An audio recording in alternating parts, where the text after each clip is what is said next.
انت رخيصة ما قدرتيش تربي بنتك، وانت متعود على الرخص ما قدرتش تربي بنتك او اختك. والله العظيم يا جماعة الخير ان احنا وصلنا في زمن لا يحسد عليه.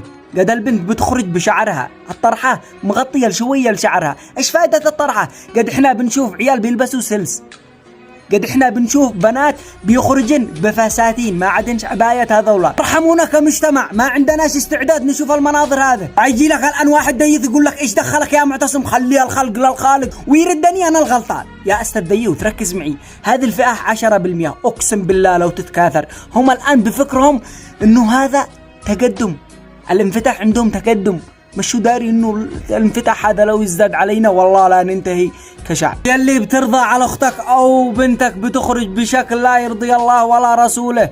النبي صلوات الله عليه ايش قال؟ لا يدخل الجنة ديوث، والحديث صحيح. نصيحة من محب، لا تتزوج واحدة تطلع وجهها